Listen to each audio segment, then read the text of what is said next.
अतीक अहमद के दफ्तर पहुंची है एफएसएल की टीम। दफ्तर में मिले खून के धब्बों की जांच करेगी एफएसएल की टीम। सीढ़ियों, अलमारी और सोफे पर खून के निशान वहां पर पाए गए हैं। अतीक के दफ्तर के किचन में फर्श पर एक चाकू भी मिला है और उस चाकू में भी खून के धब्बे हैं, खून के निशान हैं। और ये खून के धब्बे किसके हैं, खून के निशान किसके हैं, इसको लेकर के अब एफएसएल की टीम जांच करेगी और उसके बाद साफ हो पाएगा कि आखिर ये खून किसका है। क्योंकि कहा जा रहा है कि देखकर ऐसा लगता है कि ये खून के निशान और धब्बे बहुत ज्यादा पुराने नहीं है। ये वो चाकू है जो कि वहां पर फर्श पर गिरा हुआ पाया गया। और ये देखिए सीढ़ी पर भी खून के निशान है, नीचे से लेकर ऊपर तक, फर्स्ट फ्लोर तक खून के छींटे, खून के निशान, खून के धब्बे देखे जा सकते हैं। और वहां पर कुछ कपड़े मिले हैं, उस कपड़े में भी खून के निशान। और ये देखिए दो तस्वीरें आपको दिखा रहे हैं। 20 अप्रैल जब हमारे संवाददाता विपिन चौबे पहुंचे थे इसी दफ्तर में, चकिया स्थित इसी दफ्तर में, उस वक्त ये सोफा आपको वहां पर नजर आ रहा होगा।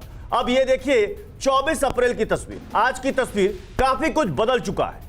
अब यहां पर खून के निशान, खून के धब्बे, एक कपड़ा जिसे बताया जा रहा है कि वो लग रहा है कि किसी महिला का दुपट्टा है, वो भी खून से सना हुआ है। एक चाकू बरामद किया गया है, वो भी खून से सना हुआ है। तो सवाल है कि आखिर यहां पर ये खून किसका है, किसका कत्ल किया गया। और ये 4 दिन के दरमियान ही कहा जा रहा है कि हो सकता है कि इसे अंजाम दिया गया। और थोड़ी देर पहले हमने प्रयागराज के एसीपी से बात की। इस खून के धब्बे पर एसीपी ने क्या कुछ कहा, आपको सुनवाते हैं। हमारे साथ एसीपी कोतवाली सत्येंद्र तिवारी जी हैं। सत्येंद्र जी, अतीक के दफ्तर में खून के निशान मिले हैं, किस तरीके से आपको इत्तला मिली और क्या ये खून के निशान हैं? स्थानीय लोगों द्वारा ही सूचना दी गई और मुझे एसएचओ ने बताया। मौके पर सबसे पहले हमारे एसएचओ पहुंचे हैं। इसी क्रम में मैं तत्काल में भी आया हूं और वास्तव में वहां खून के छींटे दिख रहे हैं। किसके खून हैं, कैसे ये खून आए, इंसान के खून है या किसी जानवर का खून है या फॉरेंसिक टीम हमने बुला रखा है, वो अभी जांच करेंगे तो क्लियर हो जाएगा। पूरे घर के अंदर खून के छींटे, लेकिन किसी को घसीटे जाने का या स्ट्रगल का मार्क नजर नहीं आ रहा, ये क्या है?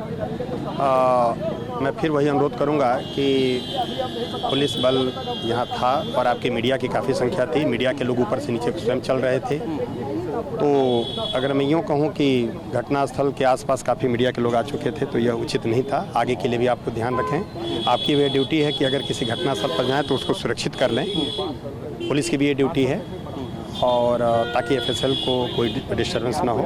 एफएसएल आ रही है, वो देखेगी, जांच करेगी और हम लोग इसको क्लियर कर देंगे शाम तक। कमरे में, टॉयलेट में, अलमारी को खोला गया, हर जगह खून के निशान है। एक महिला का कपड़ा मिला सोफा पर, सोफे के खून के निशान है, महिला के कपड़ों पे। तो लगता है कि क्या किसी महिला को लाया गया है? और जो चाकू मिला है उस पर भी खून के निशान है। उस चाकू से क्या कत्ल किया जा सकता है? 2 या 3 जगह खून के धब्बे और छींटे दिख रहे हैं, वो जाँच के बाद ही क्लियर हो सकता है। वो जो चाकू है उससे लगता है कि कत्ल किया गया होगा? चाकू तो धारदार होता है, धारदार हथियार से तो कोई वारदात हो सकती है। जाहिर तौर पर धारदार हथियार से कोई भी वारदात हो सकती है, इसलिए किसी के कत्ल से भी इनकार फिलहाल एसीपी सत्येंद्र तिवारी ने नहीं किया।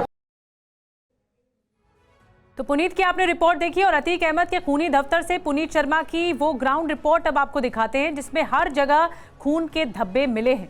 ये रिपोर्ट देखिए।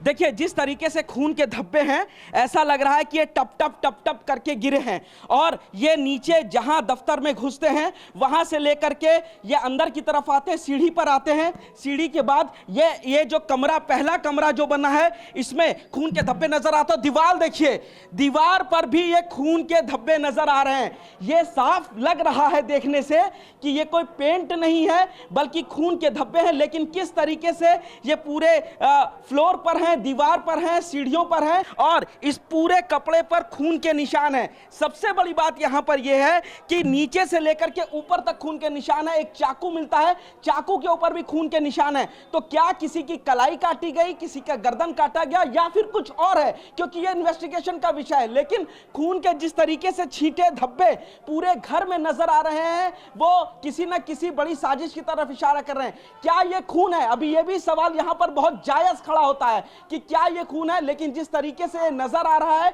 ये खून लग रहा है। और इसके अलावा जिस तरीके से दरवाजे पर, सीढ़ियों पर और इवन दीवार पर छींटे जा रहे हैं, तो वो छींटे किस चीज के हैं? पेंट के छींटे तो नहीं हो सकते। और सबसे बड़ी बात यहां पर यह है कि ये ताजा है। चाकू का इस्तेमाल और चाकू के ऊपर ये लाल रंग की चीज इस बात की तस्दीक कर रही है कि इसके खून होने के ज्यादा चांसेस हैं और दीवार पर छींटे नहीं उड़ सकते हैं।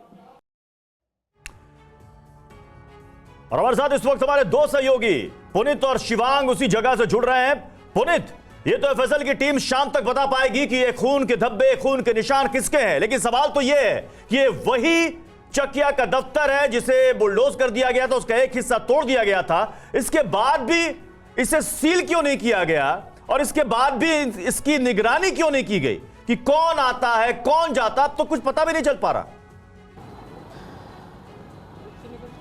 देखिए, ये अतीक का दफ्तर कम, अतीक का तिलिस्मी माया जाल ज्यादा अच्छा रहेगा अगर कहें, क्योंकि इस दफ्तर के अंदर ही उमेश पाल को किडनैप करने के बाद रखा गया था और उसके बाद से इसको सील नहीं किया गया। कोई भी इसके अंदर बाहर जा सकता था। तमाम सामान यहाँ पर बिखरे हुए थे। यहाँ से बाद में पैसे बरामद हुए, कुछ हथियार भी बरामद हुए थे, लेकिन फिर भी इसको सील नहीं किया गया। कोई भी शख्स इस दफ्तर के अंदर जा करके आराम से घूम सकता था। 21 तारीख को हमने भी यहाँ से रिपोर्ट करी और दिखाया अतीक अहमद के इस दफ्तर का वो कमरा जहां पर उमेश पाल को रखा गया था, किडनैप करके उसे टॉर्चर किया गया था, लेकिन तब यहां पर कोई भी खून का निशान नहीं था। इसके बाद आज जब पुलिस यहां पर पहुंची है, पुलिस को इत्तला मिली थी कि खून के निशान पहुंचे, तो देखा कि ताजा ब्लड स्टेन है और ये ब्लड स्टेन लगभग 48 घंटे पुराने हो सकते हैं। एसीपी ने भी हमसे बातचीत में यही कहा कि प्राइमा फेसी देखने पर ये खून के निशान लग रहे हैं, लेकिन खून किसका है? मैं शिवांग के पास चलूंगी।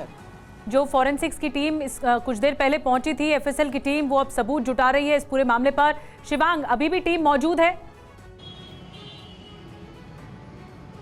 बिल्कुल, एफएसएल की टीम इस अतीक अहमद के दफ्तर में मौजूद है, जिसको आप देख रहे हैं। यहाँ से आपको बता दूं कि नीचे से लेके पहले माले तक हम आपको अंदर लेकर चलने की कोशिश करते हैं। हालांकि पुलिस जो है वो इस वक्त यहाँ पे भारी संख्या में मौजूद है दूसरी तरफ, और एफएसएल की टीम भी जो है वो अंदर साक्ष्य को जुटाने का काम कर रही है।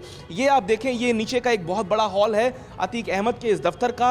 अतीक अहमद की प्रॉपर्टीज़ को अगर आप देखेंगे करीब से, तो ये बात समझ में आती है कि अतीक अहमद को आमतौर पर प्रयागराज में खास तौर पर हर इलाके का जो कॉर्नर प्लॉट होता है वो बेहद पसंद था। चाहे वो चकिया का इलाका हो, चाहे वो सिविल लाइंस का इलाका हो या दूसरे इलाके हों, खास तौर पे वो कब्जा करता था कॉर्नर प्लॉट्स पे। और इसी तरीके से एक भव्य बिल्डिंग पे उसने कब्जा किया था और ये अतीक अहमद का ऑफिस है। लंबे समय तक वो अतीक अहमद इस ऑफिस को यूज करता रहा। तमाम कार्यकर्ता उसकी पॉलिटिकल पार्टी के, उसके शूटर्स, उसके गुंडे, उसके गुर्गे यहाँ पे मौजूद होते थे। यहीं ऊपर जो तहखाना है, जो बड़ा कमरा है, उसमें हजारों फाइलें ऐसी रखी हैं कि अगर उनको खंगाल के देखा जाएगा तो निश्चित तौर पे अतीक से जुड़े और उसके व्यापार से जुड़े, उसके कारोबार से जुड़े बहुत सारे साक्ष्य मिलेंगे। और यहाँ आप ये देखें, ये आपको गद्दे नज़र आ रहे हैं, ये आपको सोफ़ा एक नज़र आ रहा है जो अंदर के इलाके का है। यहाँ पे कुर्सियाँ हैं, इससे पता चलता है यहाँ पे जो अंदर कागजात दिख रहे हैं, पूरी तरीके से पूरा पॉलिटिकल का दफ्तर था ये। और अतीक के जेल जाने के बाद शाइस्ता ने जब पूरी कमान संभाली तो शाइस्ता भी यहाँ बैठा करती थी और उसके बाद वो चुनाव लड़ने की तैयारी कर रही थी। शाइस्ता के चुनाव को फंड करने के लिए मोटी रकम चाहिए थी, इसलिए बहुत सारे टेलीफोनिक कन्वर्सेशन भी हमने आपको सुनाए हैं, दर्शकों को सुनाए हैं, जिसमें ये पता चलता है कि शाइस्ता अपने गुर्गों के जरिए कई व्यापारियों से रंगदारी मांग रही थी और पैसा इकट्ठा करने की कोशिश कर रही थी। कहीं ना कहीं अतीक का जो कारोबार है वो कमज़ोर पड़ रहा था और इसी सिलसिले में जो असद है वो भी लोगों को फ़ोन करके धमका रहा था। ये पूरा ऑफिस आप देख सकते हैं और ठीक इसके ऊपर इस वक्त एफएसएल की टीम मौजूद है। एफएसएल की टीम तमाम उन साक्ष्यों को जुटाने की कोशिश कर रही है ताकि ये पता लगाया जा सके कि आखिर कौन व्यक्ति यहाँ पे आया था, कौन महिला यहाँ पे आई थी, किसका खून है, चाकुओं पे किसके निशान हैं, और तमाम चीज़ों के ऊपर एफएसएल और उत्तर प्रदेश की पुलिस, प्रयागराज की पुलिस की नज़र है। बहुत संगीन मामला है ये। ऐसे में तो चलिए, जैसा कि पुलिस अधिकारी ने बताया कि शाम तक ये साफ हो जाएगा कि आखिर ये खून के धब्बे किसके हैं, क्योंकि एफएसएल की टीम वहां पर पहुंच चुकी है, साक्ष्य जुटा रही है।